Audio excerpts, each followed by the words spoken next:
సుమన్ టీవీతో కలిసి మీరు వర్క్ చేయాలనుకుంటున్నారా? సో 2 to 5 years ఎక్స్పీరియన్స్ ఉన్నటువంటి SEOs and script writers screen పై కనిపిస్తున్న నెంబర్కి కాల్ చేసేసేయండి.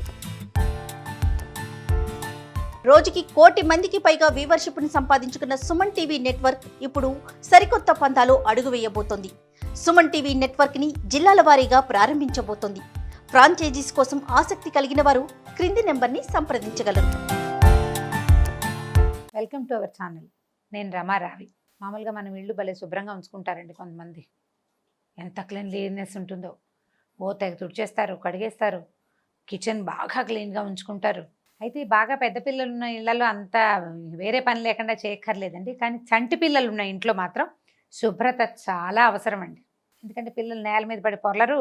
ఈ చిన్న చిన్న డస్ట్ మైట్స్ కాస్త 10 ఏళ్ళు వచ్చిన పిల్లల్ని ఏమంత పెద్ద ఇబ్బంది పెట్టవు. కాకపోతే పసిబిడ్డలు ఉన్న చోట మాత్రం క్లీన్గా ఉంచాలి వాతావరణాన్ని. ఎలా ఒక 4-5 విషయాలు చూద్దాం. తల్లులు శుభ్రంగా ఉండటం, మురికి నైటీలు ఇవాళ పొద్దున వేసుకున్న నైటీతో రేపు పొద్దున దాకా వేళ్లాడొద్దు. 2 పూట్ల బట్టలు మార్చుకోవటం ఫస్ట్. తర్వాత ఫీడ్ చేసే తల్లులైతే ఇన్నర్స్ ఖచ్చితంగా మార్చుకోవటం.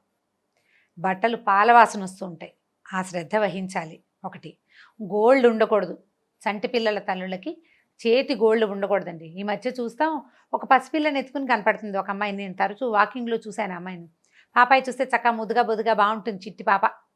వాళ్ళ అమ్మకి ఎంతెంత పొడుగు గోల్డ్ అంటే రాకాసి గోల్డ్. నేనేమనుకుంటా ఆ గోల్డ్ కనుక ఆ పిల్లకి గీసుకుంటే ఏమైపోతుందిరా అనిపిస్తుంది. టెటనస్ లాంటి జబ్బులు వస్తాయండి, అస్సలు మంచిది కాదు. ప్రెగ్నెన్సీలో శ్రద్ధ పెట్టుకుని గోల్డ్ దగ్గరగా కట్ చేసుకోవటం అలవాటు చేసుకోండి. Nail polish strictly no. తల్లు నెయిల్ పాలిష్ చేసుకోకూడదు. మీరు ఆ పిల్ల నోట్లో అప్పుడప్పుడు బేరమని ఏడ్చింది అనుకోండి, చంటి పిల్ల పాలు ఇచ్చే లోపల కాస్త వేలు నోట్లో పెడితే ఆ వేలు చప్పరిస్తుంది. అందరూ చేస్తారు ఆ పని. నీకు ఇంత పొడు గోరుండి దానికి నెయిల్ పాలిష్ కూడా ఉంటే ఎలాగా? దరిద్రం ఉండకూడదు. కాబట్టి శ్రద్ధ పెట్టుకోండి. No nail polish, strictly no. అక్కడి నుంచి గుర్తు, ఇవన్నీ జ్ఞాపకంగా పెట్టుకోవాలి. తల్లులు జుట్లు విరబోసుకోకూడదు. స్నానం చేసి వచ్చి అలాగే తిరుగుతూ ఉంటారు. ఈ వెంట్రుకలు గనక పిల్లల నోటికి ఎక్కడైనా తగిలితే చాలా ప్రమాదం అండి. పైగా మన ఒంటి మీదే హెయిర్ పడింది అనుకోండి, పిల్లలు పాలు తాగేటప్పుడు ఆ వెంట్రుక పిల్లల మొహాలకో ఎక్కడో తగులుతుంది, ఏడ్చి గల్లంతు చేసేస్తారు. ఎందుకు ఏడుస్తున్నారో అర్థం కాదు మనకి. జుట్టు చక్కగా స్నానం చేసిన మరుక్షణం తలకాయ దువ్వేసుకోవడం, జడేసేసుకోవటం. లేదా జడ లేదు మీకు, పోనీటైలే ఉంది నాకు, మళ్ళీ చక్కగా క్లిప్ పెట్టుకోవటం. మళ్ళీ స్నానం చేసేటప్పుడు నూనె రాసుకుంటేనే క్లిప్ తీయాలి. క్లిప్పులు తీసి జుట్లు విరబోసుకుని జుట్టు విరబోసు పడుకోవటం పాత స్టైల్లో మాత్రం చంటి పిల్లల తల్లులు చేయకూడదు. లూజ్ హెయిర్ పనికిరాదు. బయటికి వెళ్ళేటప్పుడు కూడా చంటి పిల్లని ఎత్తుకుంటారు, జుట్లు విరబోసుకుని చక్కగా చీరలు జారేసుకుని తిరుగుతుంటారు. ఈ జుట్టు ఈ పిల్లాడికి ఏమైనా ఇబ్బంది పెడుతుందేమోనంటే ఇంగితమే ఉండదండి జనాలకి. పెద్దవాళ్ళు నాబోటి వాళ్ళకి, నాకైతే ఊరుకోను, నేను చెప్తాను ఎవరో ఒకళ్ళకి. ఇంట్లో పెద్దవాళ్ళు ఉంటే చక్కగా చెప్పండి అమ్మా, జుట్టు విరబోసుకోకూడదు, పిల్లలకి మంచిది కాదు, హెల్దీ కాదు. ఇది రెండోది. ఇప్పుడు మనం జుట్టు విరబోసుకుంటే ఇంకో సమస్య ఎప్పుడు వస్తుందంటే, ఒక 5 నెలలు వచ్చేసరికల్లా జుట్లు రాలిపోతాయి. అందరికీ హెయిర్ రాలిపోతుంది. ఎంత శ్రద్ధ కలిగిన వాళ్ళకైనా, ఎంత డెఫిషియన్సీ లేకుండా ప్లాన్ చేసుకున్నా కూడా హెయిర్ ఫాల్ తప్పదు. డెలివరీ అయిన 3-4 నెలల తర్వాత పిల్లలు కొడితే జుట్టు ఊడిపోతుందంట. కొట్టినా కొట్టకపోయినా ఊడిపోతుంది. జుట్టు వదిలేసుకుని తిరిగామంటే అవి గుచ్చుకుంటాయి. అవి ఏ కంట్లోనో గుచ్చుకోవచ్చు. ఏ పిల్లల చేతులకో దొరికేస్తుంది అనుకోండి, ఆ హెయిర్ నోట్లో పెట్టుకుంటారు. అది జబ్బు చేస్తుంది, అనారోగ్యం, మోషన్స్ అయిపోతాయి. పొరపాటున పిల్లడు మింగబోయాడా, అది మరీ కష్టం. కాబట్టి ఈ శుభ్రత ఒకటి పాటించాలి. తర్వాత పక్క బట్టలు రెగ్యులర్గా దుప్పట్లు మార్చుకోండి. ప్రతిరోజు పిల్లవాడు పడుకునే పంచం పక్క మార్చేసేయాలి. బట్టలు తరచుగా ఉతకాలి, చాలా ఫ్రీక్వెంట్గా. తర్వాత పిసిపోసిన తర్వాత చాలామంది మంచిదే, పర్వాలేదు, కొత్తలో చేయొచ్చు. బాగా పసిపిల్లలు అప్పుడు ఏం చేస్తారు, కాస్త తడవంగానే తీసి ఆరేస్తారు, తర్వాత మళ్ళీ వాడుకుంటారు. 2-3 సార్లు తర్వాత ఉతుక్కోవచ్చు అని. ఎక్కువ రోజులు చేయలేకపోతారు అట్లా. ఇప్పుడు డైపర్లు కూడా వచ్చేసినాయి కదా, చాలామంది డైపర్సే వాడుకుంటారు. డైపర్ వాడినా పిల్లలకి వేసుకుని చేతులకు వేస్తాం, ఏమిటో అంటారు మప్పెట్స్, మఫిన్స్ లాంటివి, ఏంటో తమాషా పేరు గుర్తు రావటం లేదు నాకు. మిటెన్స్ అనుకుంటా, మిటెన్స్, చేతులకు వేసే గ్లౌజులు. నోట్లో చేతులు పెట్టుకోకుండా చేతులకి గ్లౌజులు వేస్తాము, పాదాలకి గ్లౌజులు వేస్తాము, తలకు ఒక క్యాప్ పెడతాము. ఎవ్రీడే ఉతకాలి. ఒక 4-5 సెట్లు ఉంచుకోవాలి. ఉతికినదే వేయాలి. అంటే ఈ ఉతుకుడు కార్యక్రమం మీద కూడా ఒక జాగ్రత్త చెప్తానమ్మా. పిల్లలకి బట్టలు ఉతికేటప్పుడు దాంట్లో ఫ్యాబ్రిక్ సాఫ్ట్నర్లు వేయకండి. ఫ్యాబ్రిక్ సాఫ్ట్నర్లు జనరల్గానే అంత హెల్దీ కాదు. ఏదో వాసన వస్తుంది వాళ్ళు అడ్వర్టైజ్ చేస్తారనుకోండి, అడ్వర్టైజ్మెంట్లు అన్నీ అత్యద్భుతమైనవి అయ్యి ఉంటాయా, వాళ్ళ డబ్బుల కోసం వాళ్ళు చేస్తారు. మనం మన ఆరోగ్యం కోసం చేసుకోవాలి కదా. వేడి నీళ్ళల్లో వాష్ చేసుకోవచ్చు చాలు. డెటాల్ వేయదలుచుకుంటే డ్రాప్, మూతలతో పోసేయకూడదు. అంతంత వాసన వచ్చేయకూడదు. బట్టలు తీయంగానే డెటాల్ వాసన వస్తే పిల్లలకి ఎంత ఘాటుగా తగులుతుంది. అది వాళ్ళ ముక్కు సహించద్దు. సున్నితమైన ముక్కు ఉంటుంది కదా, లంగ్స్ బుజ్జి ఉంటాయి పిల్లలకి, చిన్న లంగ్స్, అవి ఎలాగా తట్టుకుంటాయి. కాబట్టి ఘాటైన వాసనలు వద్దు. తక్కువ డెటాల్, హాట్ వాటర్, గోరువెచ్చటి నీళ్ళలో కొద్దిగా ఫ్యూ డ్రాప్స్ ఆఫ్ డెటాల్ వేసి బట్టలు జాడిచ్చి ఆరేసుకోండి.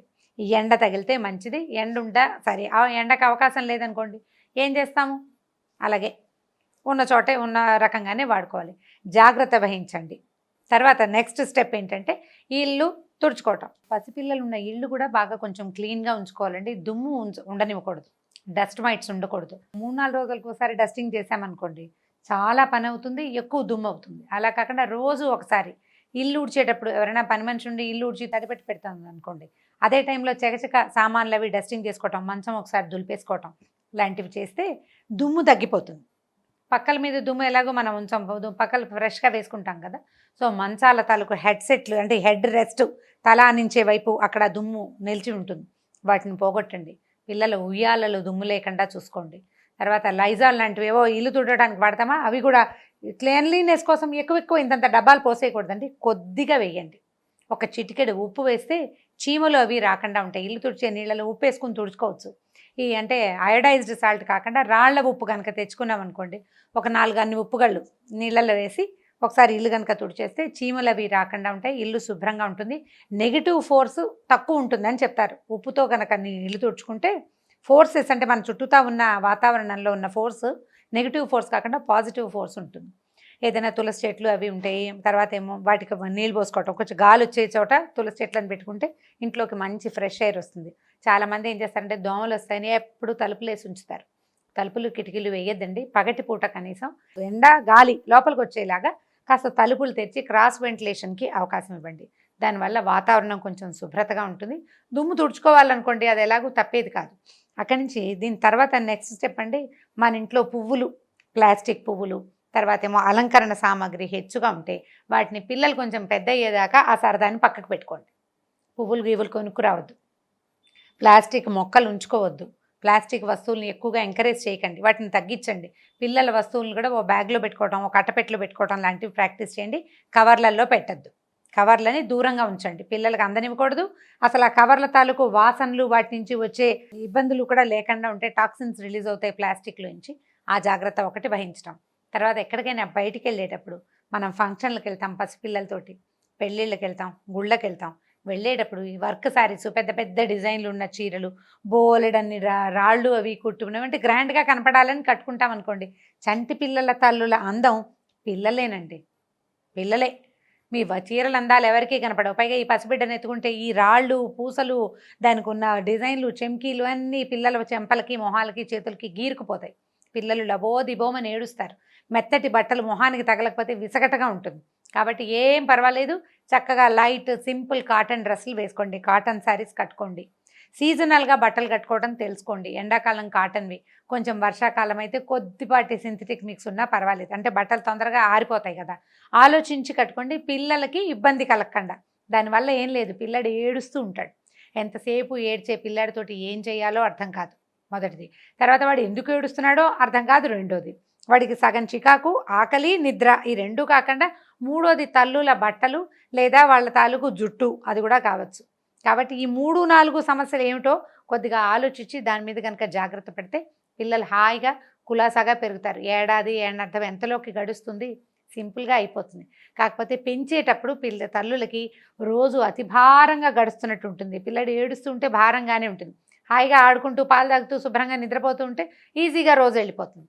సో ఈజీగా రోజు వెళ్ళడానికి వాడిదే కాకుండా మన ప్రాబ్లమ్స్ ఏమైనా ఉన్నాయేమో చూసుకుని వాటిని సెట్ చేసుకోండి. ఇల్లు క్లీన్గా ఉంచండి, పిల్లల బట్టలు శుభ్రంగా ఉంచడానికి ట్రై చేయండి, ప్లాస్టిక్ సామాన్లు తగ్గించండి. తల్లులు కనుక ఒకవేళ హెల్తీగా ఉంటే బాగానే ఉంటుంది. ఏదైనా అనారోగ్యం ఉంటే కనుక ఇమీడియట్గా డాక్టర్ హెల్ప్ తీసుకోండి. ఎక్కువగా ఏసీల్లోనే ఉంచటము, ఎప్పుడు డైపర్లు వేసే ఉంచటము, అవి ఏవి హెల్తీ థింగ్స్ కాదండి. అవసరాలు, అవసరమైనప్పుడు వాడుకోవాలి, అవసరం లేనప్పుడు వాటిని ఒమిట్ చేసేయండి. హాయిగా ఫ్రీగా గాలాడేలాగా ఉంచండి పిల్లల్ని. బయటికి వెళ్ళేటప్పుడు డైపర్ అవసరపడుతుంది, మరి తప్పదు కదా, ఈ రోజులను బట్టి పోవాలి కాబట్టి వేసుకోండి. ఇంట్లో ఉన్నప్పుడు ఎందుకు ఒళ్ళొంచి పని చేసుకోము, ఏమవుతుంది, పక్కలు తడిసి తీసి ఆరేసుకుంటాం, ఇంకోటి వేసుకుంటాం. ఎవరైనా చుట్టాలు వచ్చినప్పుడు అప్పుడు అవసరమైనప్పుడు డైపర్లు వాడుకోండి. అత్యవసరం అయితేనే ఏసీ వేసుకోండి. ఒకవేళ ఏసీలు మనకు బాగా కావాలంటే ఏసీ దుమ్ము క్లీన్ చేయించుకోండి. ఏసీలు కూలర్లు క్లీన్గా ఉంచాలి. ఎప్పటికప్పుడు సామాన్లు గోడలు కూడా తుడిచేసుకుంటూ ఉండాలి. కొద్దిగా శ్రద్ధ వహిస్తే పిల్లలు డస్ట్ మైట్స్ బారి పడకుండా, అంటే అశుభ్రత వల్ల వచ్చే అనారోగ్యాలు రాకుండా హెల్దీగా పెరుగుతారు. ఆరోగ్యవంతమైన పసితనాన్ని మన పిల్లలకు అందించడానికి మనం ఎంత మటుకు చేస్తున్నాం అనే దాని మీద కొద్దిగా ఆలోచించి కొంచెం కామన్ సెన్స్ యూజ్ చేసి చేయండి. డెటాల్స్ అవి ఎక్కువ వాడకూడదు. వాటి వల్ల ఏమో ఆరోగ్యం రాదు, అనారోగ్యాలు వస్తాయి, కొత్త సమస్యలు. మనకు తెలియదు కూడా దాని పేరు. మనకి పేరు తెలియని జబ్బులు వచ్చే అవకాశం ఉంది. కాబట్టి ఇలాంటి వాటిని, అంటే అన్ని కెమికల్ రిలేటెడ్ థింగ్స్ని తగ్గించండి. పాజిటివ్గా ఇంట్లో పెద్దవాళ్ళు చెప్పే విధానాలు, ఇల్లు శుభ్రత పాటించడానికి చెప్పేవి ఏమైనా ఉంటే, మన ఇంట్లో పెద్దవాళ్ళు ఉంటే చాలా బాగుంటుందండి. అప్పుడప్పుడు విసుగ్గా ఉంటుంది అనుకోండి, నేను కాదన్ను, ఖచ్చితంగా విసుగ్గా ఉంటుంది పెద్దవాళ్ళు ఉంటే. కానీ చాలా ప్లస్ పాయింట్లునే. ప్లస్ని యూజ్ చేసుకుంటున్నాం అనుకోండి మనం, అప్పుడు మైనస్లు చిన్నవిగా కనపడతాయండి. పాజిటివ్ థింగ్స్ ఎక్కువ తీసుకుంటే నెగిటివ్ థింగ్స్ చిన్నవి పర్వాలేదు. ఈ మంచి విషయం కోసం ఈ చెడ్డ విషయాన్ని వీళ్ళ దగ్గర భరించవచ్చు అని మనకు అర్థమవుతుంది. ముందు దానికి ఏం చేయాలి? మంచిని తీసుకోవాలి. నీకేం తెలీదు, ఈ రోజుల సంగతులు మీకు తెలీదు ఇలాంటి మాటలు అనకండి. పెద్దవాళ్ళు ఉంటే చక్కగా వాళ్ళ దగ్గర మంచి విషయాలు తెలుసుకోండి, మంచి సలహాలు తీసుకోండి. మా పిల్లలు చిన్నతనం అంతా మా ఇంట్లో రోజు నేను సాంబ్రాణి వేసుకునేదాన్ని. పిల్లలకి వేయాల ఇంట్లోనే. దానివల్ల కొన్ని పురుగులు రావని, కొన్ని అనారోగ్యాలు దూరం అవుతాయని, కొంత పాజిటివ్ వైబ్రేషన్స్ ఏర్పడతాయని నేను నమ్ముతాను. సాంబ్రాణి వేయడానికి బోల్డంత పని చేయాలి, బోల్డంత పనితనం కావాలి. అవన్నీ ఉంటాయి ఉండవు, అంత కష్టమేందుకు? తేలిగ్గా చేసుకునే విధానం ఏదైనా ఉంటే అది చేసుకోవచ్చు కదా. మన పెద్దవాళ్ళ దగ్గర, అంటే ఎవరెవరి ఇళ్లలో పెద్దవాళ్ళ దగ్గర ఏ గుడ్ థింగ్స్ ఉన్నాయో వాటిని సైంటిఫికల్గా కొద్దిగా కామన్ సెన్స్ తోటి ఆలోచించి, ఇవాళ రేపు అందరూ చదువుకుంటున్నారు, కామన్ సెన్స్ ఉంటే చాలు. కొంచెం ఆలోచించి వాట్లల్లో పాతకాలపు పద్ధతుల్లో ఉన్న మంచి విషయాల్ని యాడ్ చేసుకోండి. మీరు యాడ్ చేసుకుని మీ ఫ్రెండ్స్కి, తర్వాత కొలీగ్స్కి కూడా చెప్పచ్చు. సో పాత పద్ధతుల్ని పోగొట్టకుండా కనుక ఉంచితే కొంత హెల్దీ వాతావరణాన్ని మనం ఏర్పాటు చేసుకోగలుగుతాం. ఓకే, ఈ వీడియో కనుక మీకు నచ్చినట్లయితే లైక్ చేయండి, షేర్ చేయండి. మరిన్ని వీడియోస్ కోసం సబ్స్క్రైబ్ చేసుకోండి. రోజుకి 1 కోటి మందికి పైగా వ్యూవర్షిప్ని సంపాదించుకున్న సుమన్ టీవీ నెట్వర్క్ ఇప్పుడు సరికొత్త పంతాలో అడుగు వేయబోతోంది. సుమన్ టీవీ నెట్వర్క్ని జిల్లాల వారీగా ప్రారంభించబోతోంది. ఫ్రాంచైజీస్ కోసం ఆసక్తి కలిగిన వారు క్రింది నెంబర్ని సంప్రదించగలరు.